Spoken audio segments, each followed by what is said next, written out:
لله الحمد لله الذي شرفنا على سائر الأمم وبرسالته من اختص من بين الأنام بجوامع الكلم وجواهر الحكم ما نطق اللسان بمدحه ونسخ القلم أما بعد فأعوذ بالله من الشيطان الرجيم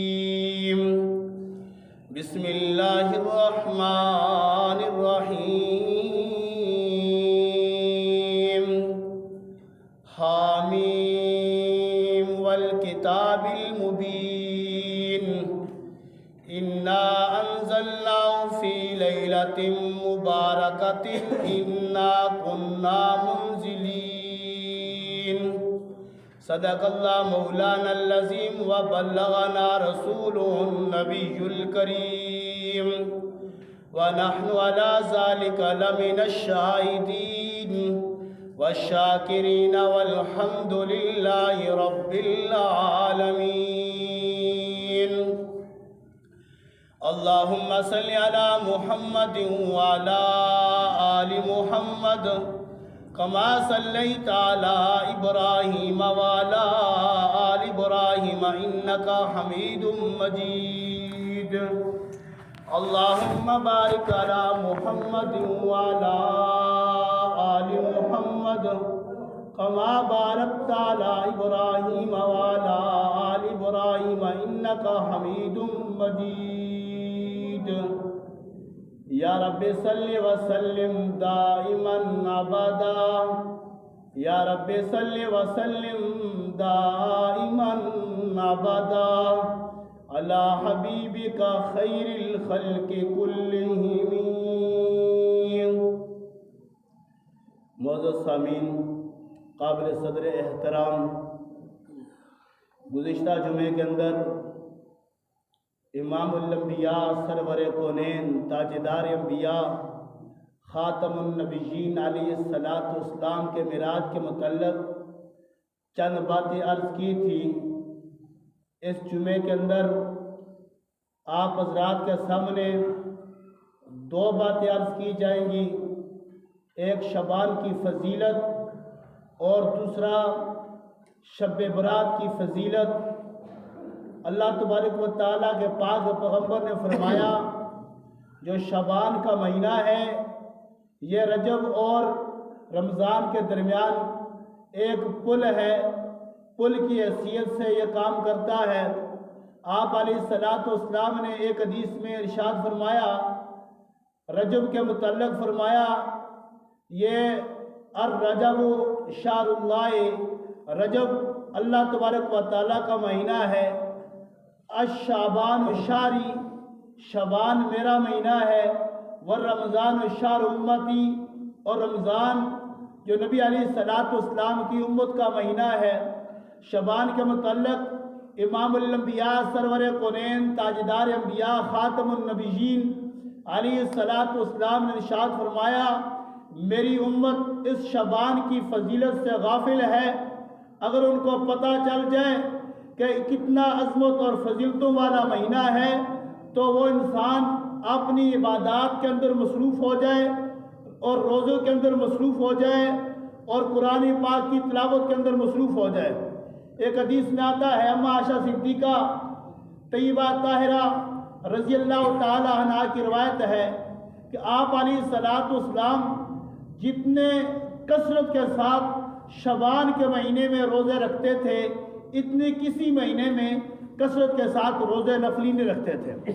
اور آپ علیہ السلام شعبان کے مہینے میں کثرت کے ساتھ نفلی روزوں کا اہتمام کیا کرتے تھے۔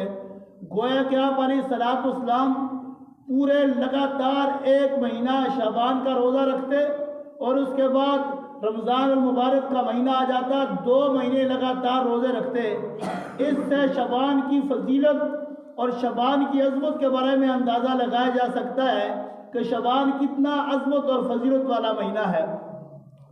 آپ علیہ السلام نے ارشاد فرمایا جس طرح تمام انبیاء پر میری فضیلت ہے اسی طرح تمام مہینوں پر شبان المعظم کی فضیلت ہے، اور جس طرح تمام کائنات پر خدا کی فضیلت ہے، اسی طرح رمضان المبارک کی تمام مہینوں پر فضیلت ہے۔ شبان المعظم، اس شبان کا معنی ہے برکتوں والا، عظمتوں والا اور فضیلتوں والا۔ جو شبان المعظم کا مہینہ ہے، اس کو شبان اس لیے کہا جاتا ہے کہ اس مہینے کے اندر اللہ تبارک و تعالیٰ کی رحمت کو سمیٹا جاتا ہے، اللہ تبارک و تعالیٰ کی رحمت پھیلائی جاتی ہے، اس لیے اس کو شبان المعظم کہا جاتا ہے۔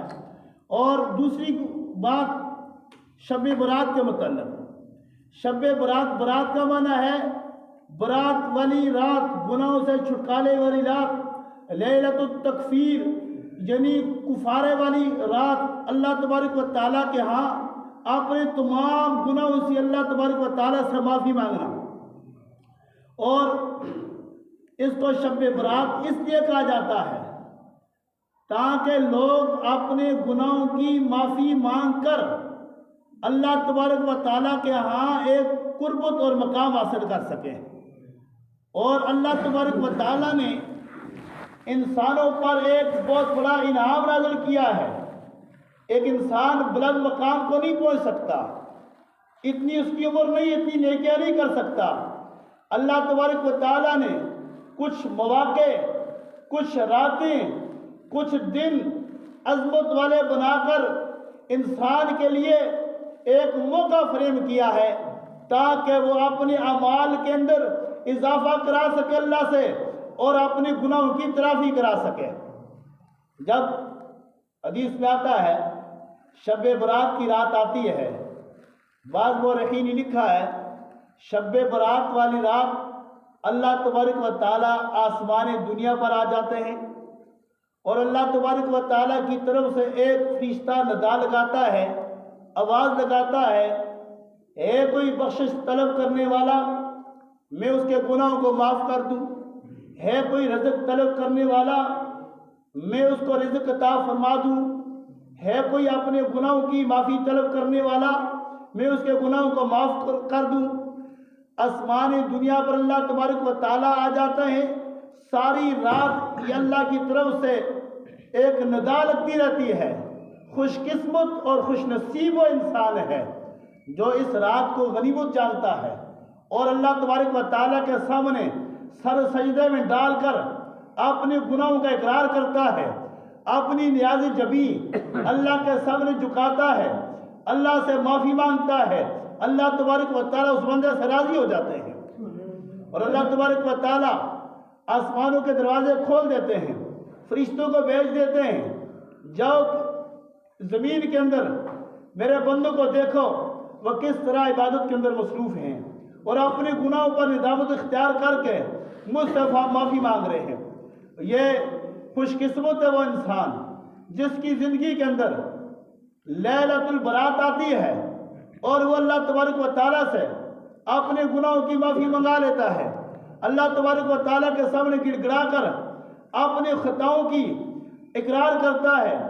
جب انسان اپنے گناہوں کا اقرار کرتا ہے، اپنے خطاؤں پر ندامت اور پشیمانی اختیار کرتا ہے، اللہ تبارک و تعالیٰ ایسے بندے کو مسکرا کر معاف فرما دیتے ہیں، اور اللہ تبارک و تعالیٰ کی طرف سے عام معافی کا اعلان ہوتا ہے۔ جو بھی آج میرے گھر پر آ جاتا ہے، آج میرے دروازے پر جو بھی آ جائے گا، کتنا بڑا گناہ گار اور خطا کار کیوں نہ ہو، اللہ تبارک و تعالیٰ فرماتے ہیں میرے رب ذوالجلال ہونے کی قسم، میں ایسے گناہ گار اور خطا کار کو جتنا مرضی گناہ لے کر میرے دروازے پر آ جائے، میں اس کو معاف کرنے کے لیے تیار ہوں۔ اللہ تبارک و تعالیٰ معاف کرنے کے لیے تیار ہیں، لیکن آدمی معافی مانگنے کے لیے تیار نہیں ہے۔ اتنی فضیلت اور برکتوں والی رات ہم لغویات کے اندر، فحشیات کے اندر گزار دیتے ہیں۔ اللہ تبارک و تعالیٰ نے اپنے حبیب کو ارشاد فرمایا وَذَرِ الَّذِينَ اتَّخَذُوا دِينَهُمْ لَهْوًا وَلَعِبًا وَغَرَّتْهُمُ الْحَيَاةُ الدُّنْيَا۔ اے میرے پیارے پیغمبر، ان کے ساتھ تعلقات ختم کر دیں، ان کے ساتھ اٹھنا بیٹھنا ختم کر دیں۔ جو لوگ دین کو مذاق بنا لیتے ہیں، دین کو کھیل و تماشا بنا لیتے ہیں، دین کو اپنی ضروریات کے لیے استعمال کرتے ہیں، حق گوئی سے قاصر ہو جاتے ہیں، لہذا ایسے لوگوں کا اے میرے پیارے پیغمبر آپ نے ساتھ چھوڑ دینا ہے۔ لہذا کتنی بڑی وعید ہے ان لوگوں کے لیے جو ایسی فضیلت والی رات کے اندر لغویات کے اندر بازاروں کے اندر وقت گزار دیتے ہیں، موبائلوں کے اندر وقت گزار دیتے ہیں۔ اللہ نے ایسا موقع فریم کیا ہے، انسان کو چاہیے ہے اللہ کے در پر آ جائے، اللہ سے معافی مانگ لے، اور انسان ساری زندگی پریشان رہتا ہے کہ میری دعا قبول نہیں کی جاتی۔ اللہ کی رحمت سارا سال انسان تلاش کرتا رہتا ہے۔ لیلۃ البرات والی ایسی رات ہے، اللہ تبارک و تعالیٰ کی رحمت نبی علیہ الصلوۃ والسلام کے گناہگار امتیوں کو تلاش کرتی رہتی ہے۔ اتنی برکت والی رات ہے۔ اما عائشہ صدیقہ طیبہ طاہرہ رضی اللہ تعالیٰ عنہا کی روایت ہے، وہ فرماتی ہے ایک مرتبہ رات کے وقت میری آنکھ کھلی، میں نے دیکھا کہ نبی علیہ الصلوۃ والسلام میرے حجرے کے اندر نہیں ہیں۔ میں نے باقی ازواج مطہرات کے حجروں کے اندر نبی علیہ الصلوۃ والسلام کو تلاش کیا، مجھے وہاں پر بھی نہ ملے۔ میں جنت البقیع میں چلی گئی، وہاں پر آپ علیہ الصلوۃ والسلام معافی مانگ رہے تھے۔ اللہ تبارک و تعالیٰ کے پاک پیغمبر اپنی امت کے لیے ان کے گناہوں کی، ان خطاؤں کی معافی مانگ رہے تھے، ان کے لیے بخشش طلب کروا رہے تھے۔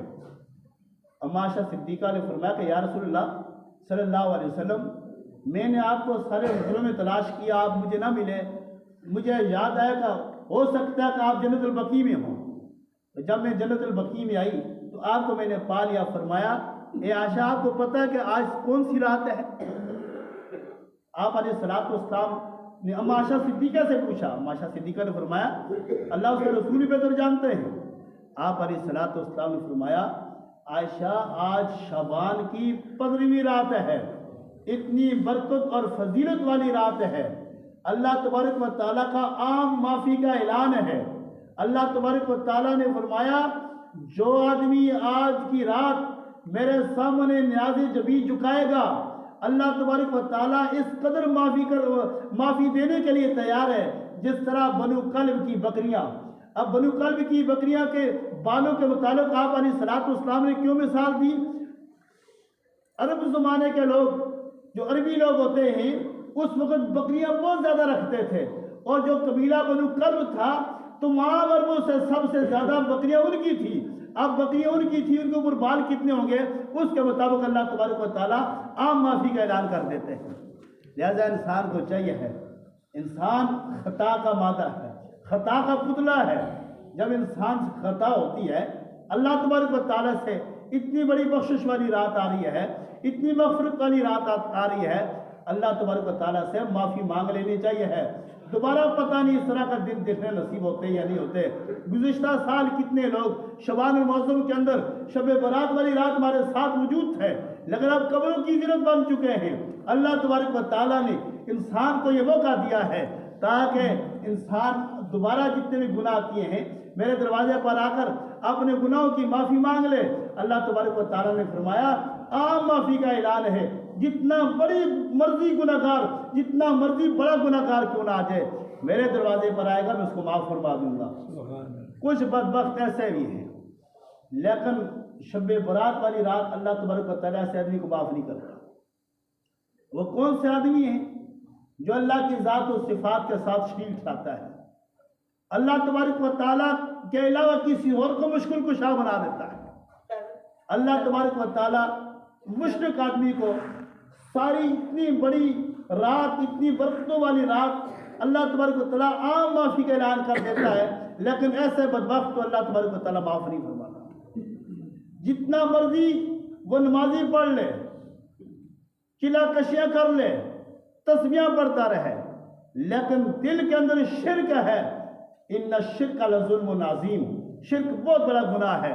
اللہ تبارک و تعالیٰ ہر گناہ کو معاف فرما دے گا، شرک کو کبھی بھی معاف نہیں کرے، کیونکہ کائنات کو اللہ نے بنایا۔ اللہ تبارک و تعالیٰ کی یہ کائنات ساری کی ساری اللہ کی محتاج ہے، رب کسی کا محتاج نہیں ہے۔ جب رب کے ساتھ کسی کو برابر کر دیتے ہیں اللہ تبارک و تعالیٰ اس وقت غضب میں آ جاتا ہے۔ اللہ تبارک و تعالیٰ ایسے مشرک کو کبھی معاف نہیں کرتا۔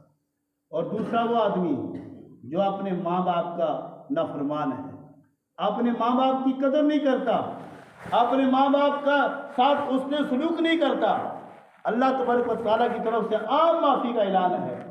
لیکن جو آدمی اپنے ماں باپ کا ناقدرہ ہے، ماں باپ کا نافرمان ہے، ماں باپ کے حقوق کا خیال نہیں کرتا، لیلۃ الکفیر، لیلۃ البرات، لیلۃ المغفرہ، مغفرت والی رات جو شب برات کی رات آ رہی ہے چند دنوں کے بعد، اللہ تبارک و تعالیٰ ایسے آدمی کو معاف کبھی نہیں کرتا۔ آپ علیہ الصلوۃ والسلام نے فرمایا ماں باپ تمہارے لیے یا تو جنت ہے یا تمہارے لیے جہنم ہے۔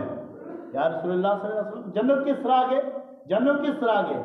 آپ نے فرمایا کہ جو آدمی اپنے ماں باپ کی خدمت کرائے گا اور ان کی خدمت کرے گا، ان کے حقوق کا خیال رکھے گا، اللہ تبارک و تعالیٰ ان کو ماں باپ کے اس کے لیے جنت بنا دیں گے۔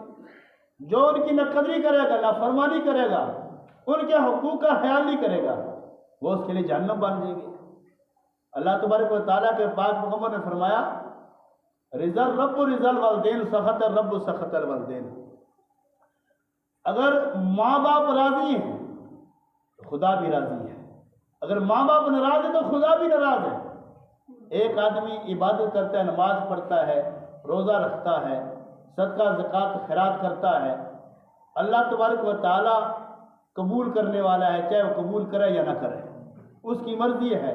لیکن جب بندہ اتنی مشقت اٹھا کر رب کے سامنے سجدے میں آ جاتا ہے، اللہ تبارک و تعالیٰ اس کی نمازوں کو قبول فرما لیتا ہے۔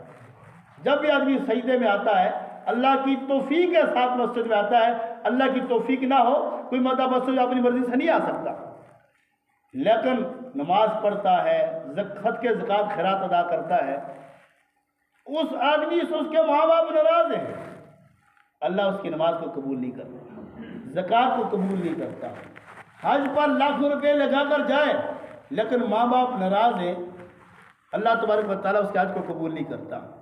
جب بندہ نماز کے اندر پڑھتا ہے الحمدللہ رب العالمین، رکوع کرتا ہے، سجدہ کرتا ہے، التحیات للہ پڑھتا ہے، درود شریف پڑھتا ہے، درود شریف حالانکہ ایسی عبادت ہے انسان جب جس وقت جیسے چاہے، جہاں پر مرضی چاہے، اللہ کی رضا کے لیے پڑھے یا دکھلاوے کے لیے پڑھے، اللہ قبول فرما دیتے ہیں۔ لیکن جس آدمی کے ماں باپ اس سے ناراض ہیں، اللہ تبارک و تعالیٰ درود ایسی عبادت ہے، اللہ تبارک و تعالیٰ اس عبادت کو قبول نہیں کرتا۔ آپ علیہ الصلوۃ والسلام نے فرمایا اگر ماں باپ ناراض ہیں، رب عبادات کو قبول نہیں کرتا، رب بھی ناراض ہو جاتا ہے۔ اگر ماں باپ راضی ہو جاتے ہیں، جب بندہ نماز میں درود شریف پڑھتا ہے، اللہ تبارک و تعالیٰ فرماتے ہیں میرے بندے تیری کوئی عبادت بھی قبول نہیں ہے۔ جب انسان نماز میں پڑھتا ہے ربی جعلنی مقیم الصلاۃ ومن ذریتی ربنا وتقبل دعا ربنا اغفر لی ولوالدی وللمؤمنین یوم یقوم الحساب، اللہ فرمائے لبیک یا عبدی، میرے بندے مانگ، کیا مانگنا چاہتا ہے؟ فرشتے کہتے ہیں یا اللہ اس آدمی نے تیرے پاک پیغمبر پر درود پڑھا، تو نے قبول نہ کیا، تیری حمد و ثنا کو بیان کیا، تو نے قبول نہ کیا، اور تجھے تمام کائنات سے افضل جانا، تو نے اس کی عبادات کو قبول نہ کیا، کیا وجہ ہے؟ اللہ تبارک و تعالیٰ فرماتے ہیں کہ اس کے ماں باپ اس سے ناراض تھے، جب اس نے اپنے ماں باپ کے لیے دعائے مغفرت کیا ہے، اب اس کے ماں باپ اس سے راضی ہو چکا ہوں، تب اس لیے میں خدا بھی اس سے راضی ہو چکا ہوں۔ اب کتنی بڑی ماں باپ کی قدر ہے۔ ایک انسان نہ تمام کی تمام عبادات کرتا ہے، اللہ اس کے رسول کے بعد دنیا کے اندر کسی کا مقام ہے تو وہ ماں باپ کا مقام ہے۔ اسی لیے رب نے فرمایا کہ شب برات والی رات میں تمام کے تمام گناہ گاروں کو، خطا کاروں کو معاف فرما دوں گا، لیکن جو اپنے ماں باپ کا نافرمان ہے اس کو کبھی معاف نہیں کروں گا۔ ہر انسان پریشان ہے، میرا کاروبار نہیں چلتا ہے، میں کاروبار میں آگے ہاتھ لگاتا ہوں لیکن پیچھے کو آ جاتا ہوں۔ امام الانبیاء سرور کونین تاجدار انبیاء علیہ الصلوۃ والسلام نے ارشاد فرمایا ماں باپ چاہے زندہ ہیں یا فوت ہو چکے ہیں، ان کے لیے دعائے مغفرت کرو گے، اس کی 7 نسلیں بھوک سے کبھی نہیں مریں گی۔ جب انسان اپنی ماں باپ کے لیے دعا کرتا ہے، جتنی دنیا کی پریشانی ہوتی ہے، اللہ تبارک و تعالیٰ اس دعا کی برکات کی وجہ سے، دعا کے صدقے کی وجہ سے اللہ تبارک و تعالیٰ اس کی پریشانی کو دور فرما دیتے ہیں۔ لہذا انسان کو کوشش کرنی چاہیے ہے ماں باپ کا کبھی دل نہ دکھائے۔ اللہ تبارک و تعالیٰ نے قرآن کے اندر جا بجا ارشاد فرمایا ہے اپنے ماں باپ کے ساتھ